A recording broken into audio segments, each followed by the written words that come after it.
I'm running because we have a failed government in Washington, D.C. Corporations have bought our government. It has failed because of a hostile corporate takeover, and unless we take back this government, unless we get back to government of, by, and for the people, we are not getting any of the things we want. We're not going to get the health care we want. We're not going to get the education our children deserve.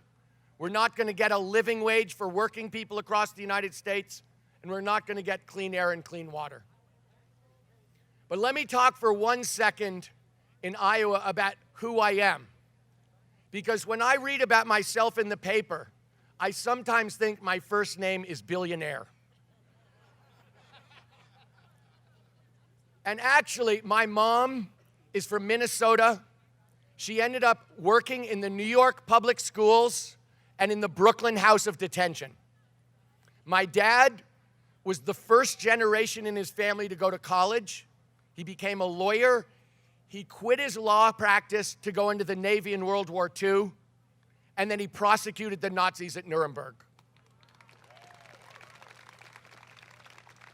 They were from that Depression-era, World War II generation where people thought you give as much to America as you get from America. And when I started Need to Impeach, I was thinking about my father and the Nazis, because when you see something wrong in America, you fight it. You don't ask what's politically tactical, what's good for you. You fight it every day before it gets too strong. And that's what I was doing. But my mom had an expression: actions speak louder than words. So let me give you a little sense of what I've been doing for the last 10 years. Look, I started a business a long time ago in one room with no employees and no windows, and I built it up into a pretty big business. But I stopped it, I took the Giving Pledge, and for the last 10 years, I have been working to form coalitions of ordinary American citizens to take on unchecked corporate power. And we've been winning.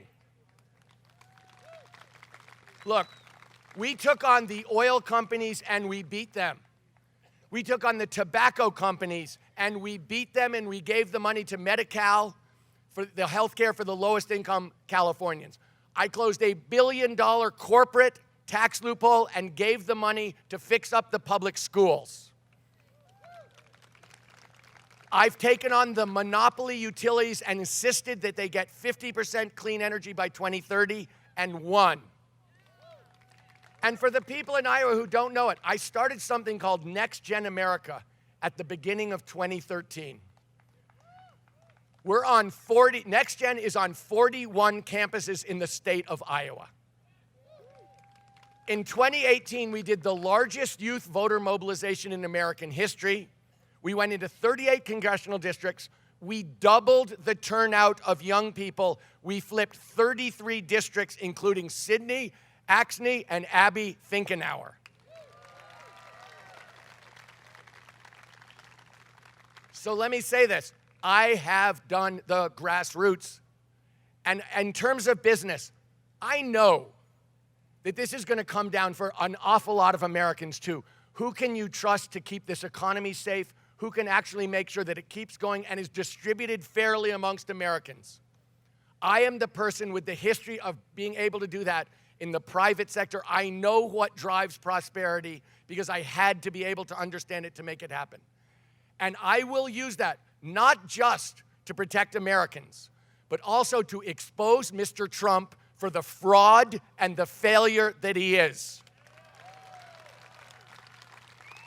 He was a fraud and a failure as a businessman. He's a fraud and a failure as a president. He has two big economic policies. One was his tax plan.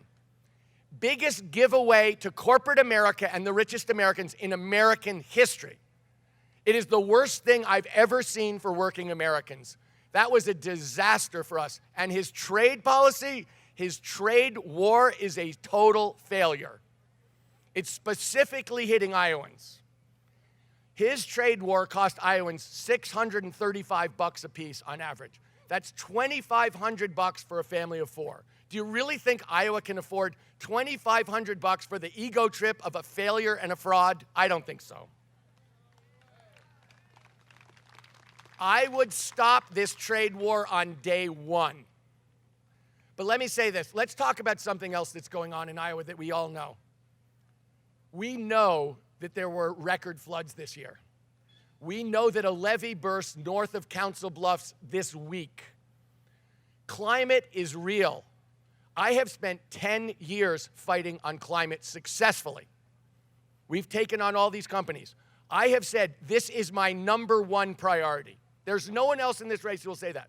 My number one priority, I'd establish a state of emergency the first day of my presidency.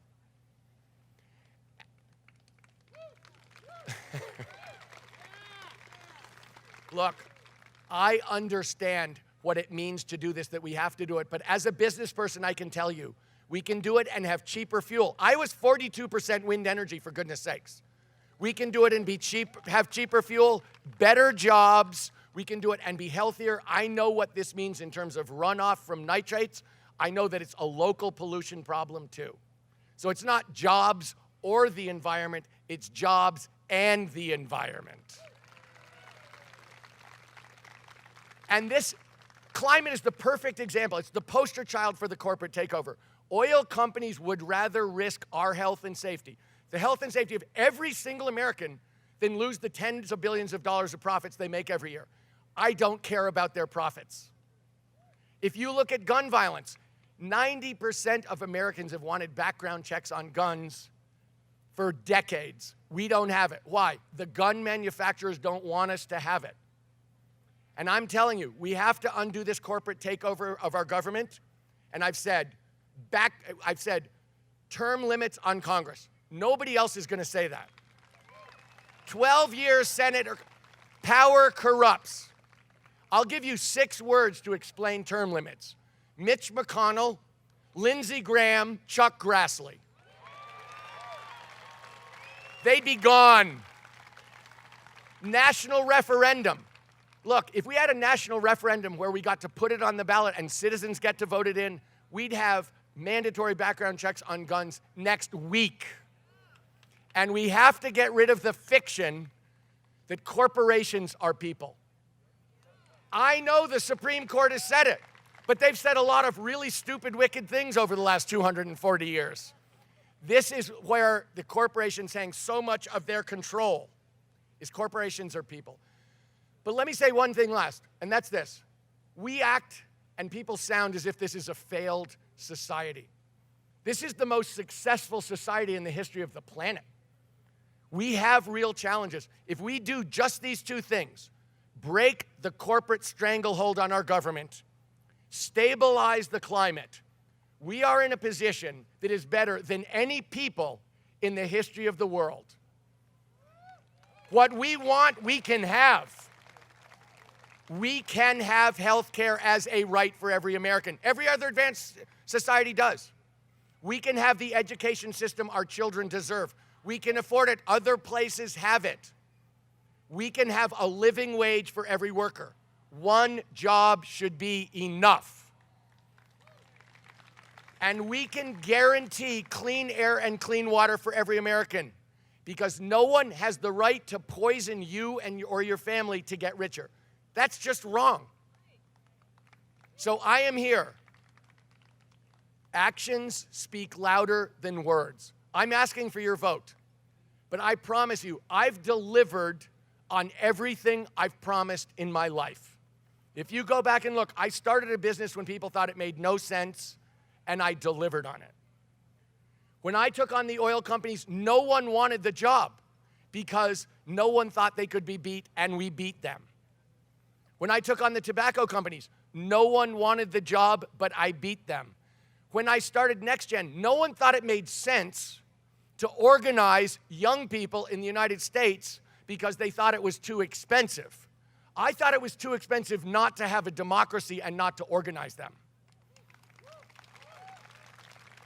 And 2 years ago, when I started the need to impeach movement against Mr. Trump, everyone explained to me that we can't afford to do the right thing. And I said, we can't afford not to do the right thing. And lastly, when I started working on climate, people told me it's not a political issue. Nobody cares. you know, this is not something you should spend your time on. I said, it's too important not to spend your time on it.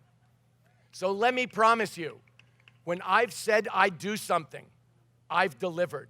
And I promise that if you give me your vote, I will deliver every single day. I will never forget, and I don't care one bit about those corporations. They have to do their business, but they can't run our government, and I will never let them do it. Thank you very much.